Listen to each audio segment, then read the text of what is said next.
Hello and welcome to the Nutrition Diva podcast. I'm your host, Monica Reinagel, and I have a question about digestive enzymes from Jennifer.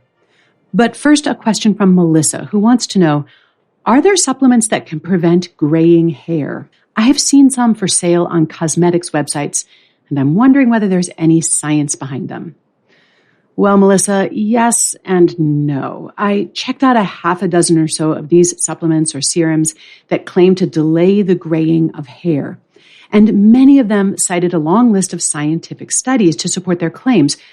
But a closer look at the science left me unconvinced. Most of these citations had to do with premature graying. So people who start to go gray in their 20s and for whom early graying doesn't run in the family, because graying is a highly heritable trait. Some of these cases of premature graying were eventually linked to deficiencies of certain nutrients, such as copper or B12. However, for people who are starting to go gray in their 40s or 50s, which is when this typically happens, nutrient deficiency is a much less likely explanation. And accordingly, supplementing with more of those nutrients isn't likely to do much for you. Almost all humans will eventually end up with gray or white hair, unless, of course, they end up with no hair. And this is because the production of melanin, that's the pigment that gives hair its color, tends to decrease with age. Some of these formulas claim to provide nutrients that are essential for the biosynthesis of melanin, which sounds pretty scientific, but there is a logical fallacy here. Imagine a factory full of aging workers who can't build widgets as quickly as they did when they were younger. Well, bringing more and more raw materials into the factory isn't going to make your elderly workers move any faster. And similarly, loading the body up with melanin precursors won't necessarily result in higher melanin production. Once hair has turned gray or white, there's really nothing you can do to restore its former color, short of dyeing it. So the only thing that these products could possibly do is delay the inevitable. If you're going gray, that will likely continue either way, and there'd be no way to know whether it might have gone quicker without the benefit of one of these supplements. But color me skeptical. And now, here's Jennifer's question about digestive enzymes. My mother, who just turned 80, recently got some advice from a friend who told her to begin taking digestive enzymes. Her friend says that, obviously, our digestive systems wear out just like the rest of our bodies. Is that obvious? Jennifer wants to know. I trust you to tell me. Over-the-counter digestive enzyme supplements are marketed to help with digestive symptoms like indigestion, bloating, and gas. But can they really help you digest your food better or relieve any of these symptoms? Will they help you get more nutrition from your food? Well, first, just a little background. Enzymes are proteins that enable chemical reactions. And most of the enzymes in our body are ones that we build ourselves. Our DNA contains the instructions for building the many thousands of enzymes that our bodies require to function. And most of these enzymes are involved in cellular metabolism. The rest help us digest our food by breaking down proteins, fats, and carbohydrates into smaller pieces so that they can be absorbed. Digestive enzymes are found in various places throughout your digestive tract. They're in your saliva, your stomach, and your small intestine. And most of our digestive enzymes are produced by the pancreas and excreted into the small intestine because that's where most digestion and nutrient absorption occurs. So if your pancreas is not producing enough digestive enzymes, that's a condition referred to as pancreatic insufficiency, you may not digest your food as thoroughly. A mild enzyme insufficiency might cause symptoms like gas or bloating. A severe enzyme deficiency can lead to weight loss and malnutrition. So in cases where there is medically diagnosed pancreatic insufficiency, prescription digestive enzyme preparations can be absolutely essential. But what about everybody else? Could we all benefit from some extra enzymes? And to Jennifer's question, does enzyme production decrease with age? Well, in fact, the production of certain digestive enzymes actually increases with age. So you don't necessarily need to start taking digestive enzymes just because you're at a certain age. But if you have symptoms like indigestion, gas, or bloating, it is possible that digestive enzymes might help.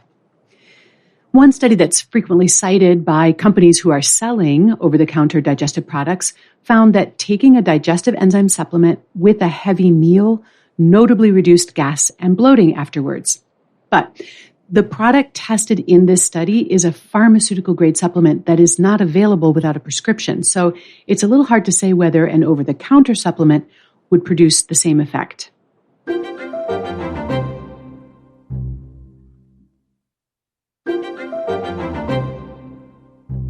Over-the-counter digestive enzymes are a very large and largely unregulated category. There are lots of different products containing all sorts of different things, various types of enzymes, but also herbs and other nutrients that are thought to aid digestion. Because they're classified as dietary supplements and not drugs, the manufacturers are not required to prove that these products work, or even to test them. As long as they're not claiming to cure, treat, or prevent a disease, it's pretty much the Wild West. Some of these supplements, for example, claim to break down gluten, allowing people with gluten intolerance to eat wheat without problems. Now, independent testing on such supplements finds that they are not effective in breaking down wheat proteins, so this is certainly not a safe approach for those with celiac disease. Nonetheless, people without celiac disease who believe themselves to be gluten intolerant often report that these supplements help them. It's just a little hard to explain why. Symptoms like gas and bloating can be caused by all kinds of different things, some of which have nothing to do with a lack of enzymes. But even in those situations where enzymes might help, you'd still need to match the enzyme to the problem. If, for example, your symptoms are being caused by the complex carbohydrates in legumes or cruciferous vegetables, in that case, you'd want a supplement that contains an enzyme called alpha-galactosidase. That's the enzyme found in Beano, and it can be very effective in reducing gas from those particular foods. If, on the other hand, your symptoms are caused by the inability to digest lactose, then all the alpha-galactosidase in the world isn't really going to help you. You're going to need a supplement containing lactase. Or you could simply avoid dairy products, which are the only foods that contain lactose. And if your symptoms are due to incomplete digestion of protein or fats, then you'd want to try a product containing protease or lipase. And because all of this can be hard to guess, most digestive enzyme products just throw the entire kitchen sink in there and hope for the best. Ironically, one of the most promising uses for digestive enzyme supplementation has nothing to do with digestion. A pair of double-blind studies found that a supplement containing the protein-digesting enzymes bromelain, trypsin, and rutin, and that's sold in the United States as wobenzym, was as effective in reducing arthritis pain as some of the non-steroidal anti-inflammatory drugs that are used to treat arthritis pain. The good news is that over-the-counter digestive enzymes appear to be pretty safe when used as directed. If you suspect that your digestive symptoms are due to a lack of enzymes, you could always try one of these supplements and see if it helps. If you decide to try one, look for one that's enterically coated, because that increases the likelihood that those enzymes will actually survive their passage through your stomach and arrive intact in the small intestine. The other good news is that you should know pretty much right away if a supplement is helping. And if it doesn't seem to reduce your symptoms, then there's no point in continuing to take it.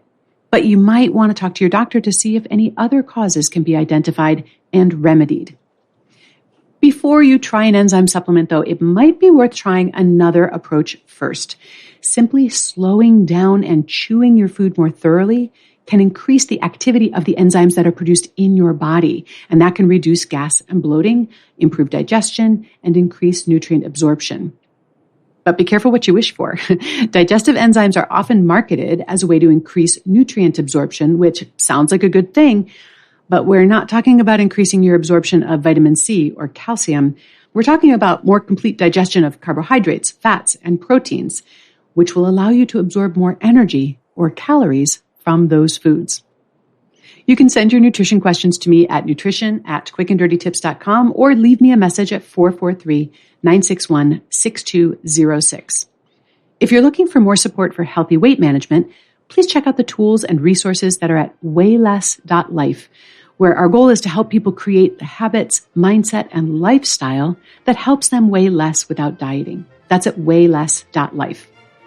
Nutrition Diva is a Quick and Dirty Tips podcast. It's audio engineered by Nathan Sems with script editing by Adam Cecil. Thanks also to Morgan Christensen, Holly Hutchings, Davina Tomlin, and Cameron Lacey. That's all for this episode. Thanks for listening. I'll see you next week.